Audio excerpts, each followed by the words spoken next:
Good morning. This is Bobby Dupre with the Bobby Dupre Show, presented to you each Thursday morning at 7 a.m. And of course, it replays several times beginning on Friday morning at 7 a.m. and Saturdays and Sundays, 2 p.m. And of course, we're talking about the television portion and the internet portion.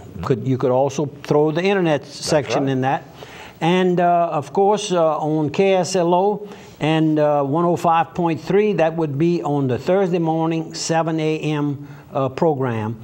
And internet would be just at the times of the reshowing. You can watch them either when they're being broadcast, or you can go and look at the archives. You can see the show saved at any time that you want to see it. That's correct. So lots of ways to watch the Bobby Dupre Show, and we want to thank our sponsors for making all of this possible. And today we all in a mood of, buying gifts and all. And if one of our sponsors has something to sell, we ask that you consider purchasing, and then it helps continue the program further on. And of course, my sidekick here, good morning, Andrew. Good morning. How are you, sir? You dressed up, I'm telling you, with a necktie. You must have gone somewhere special. That's right. We tape on Wednesday mornings, so we're talking most of the time like it's Thursday. But we don't try to hide it.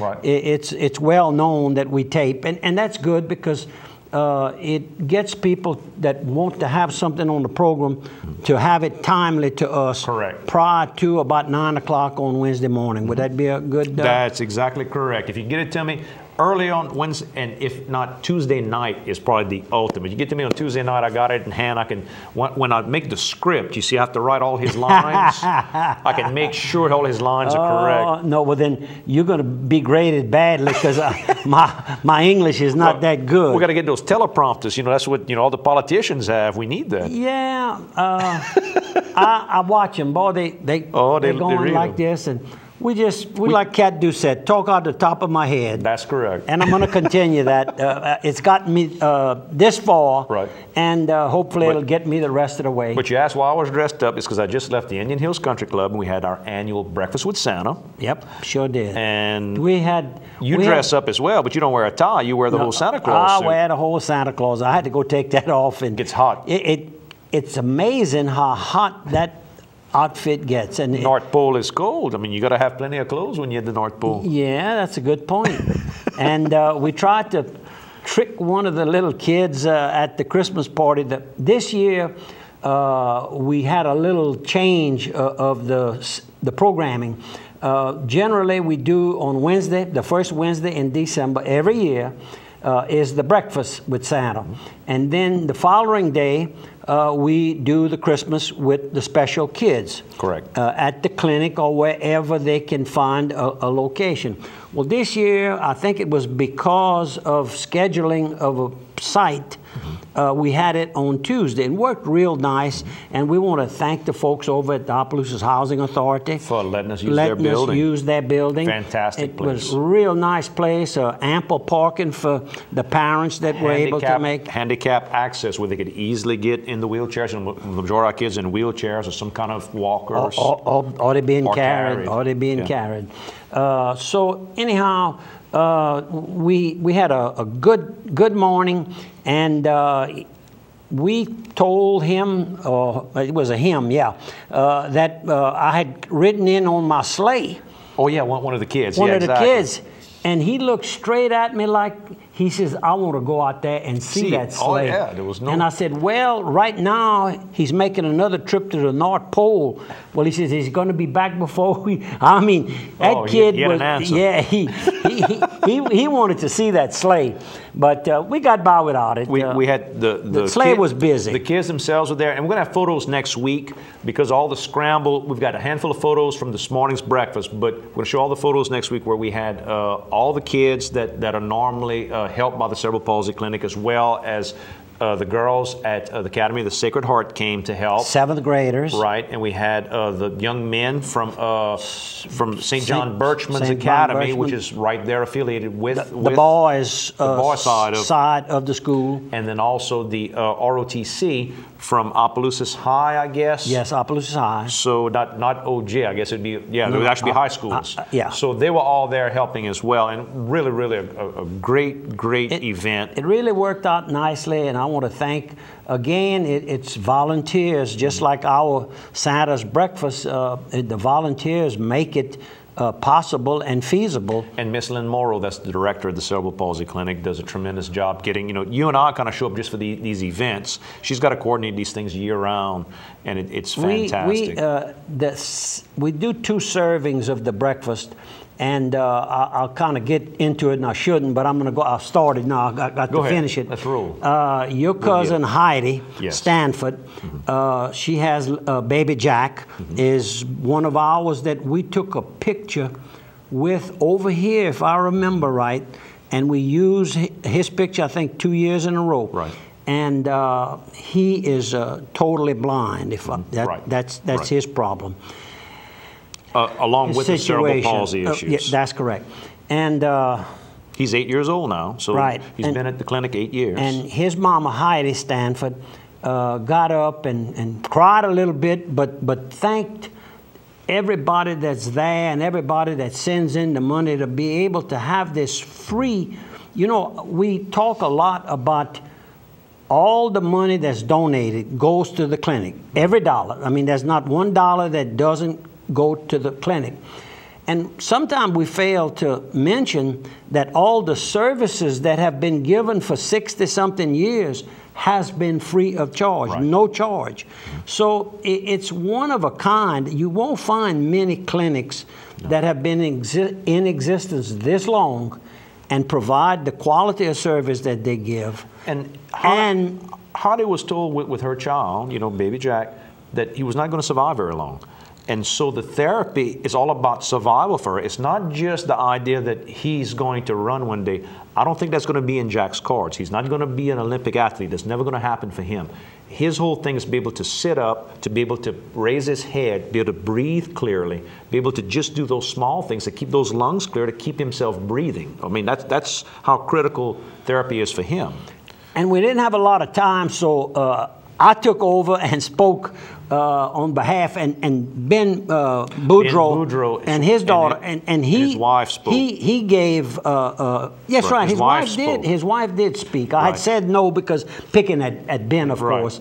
The Boudreaux and the Dupre is kind of long-winded. But anyhow, he was told at a hospital clinic that their daughter would never walk. Right. And thank God, Charles Going, who has a daughter, Jade, at the clinic, and then he also serves as the president of the board that oversees the operations of the clinic. He was told that she would never walk. Well, we're talking about Ben Boudreaux's. Right. Charles said, why don't you bring her to the clinic. See what we can do. Let us see what we can do. It won't cost you anything. And she's walking today. And what did I tell you? I said she stands like a little model. She stands very straight, very upright. There's no helping her to walk. I mean, she walks around wherever she wants to walk now. And this is a little girl that even when you and I got first involved, she was walking then when I got involved. There's, you've been involved much longer than I have. Since she was a baby. But I've watched her progress, becoming a better and better walker, which is, I mean, it's incredible. So anyhow, if you want to help us, we still need a lot of money. We do need a lot of money. P.O. Box 70, Opelousas, Louisiana, 70571. You can see it on your screen. I'd like to challenge some of the people outside of the immediate area of Opelousas. You tell us how you enjoy the program. Well, this would be really heartwarming for me to see some checks coming in from out of town, out of our area.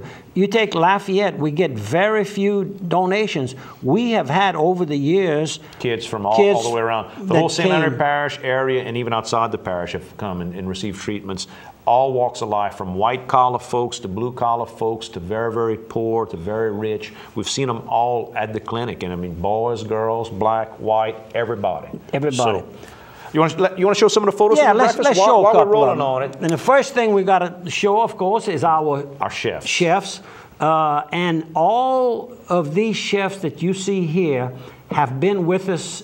This is our 8th breakfast, and they've all been with us during those 8 years. Right. So that speaks a lot in itself, and they donate all the food and all of their services. They get there about 5 o'clock on Wednesday morning, the day of the breakfast, and they provide all the work, the cooking, and all the ideas for next year. We start planning right away what the menu will be next year. And of course, Ray Bello, Ray's Catering, is on the left, first one on the left. And next is Beth Swallow with Swallow's Dinner Club.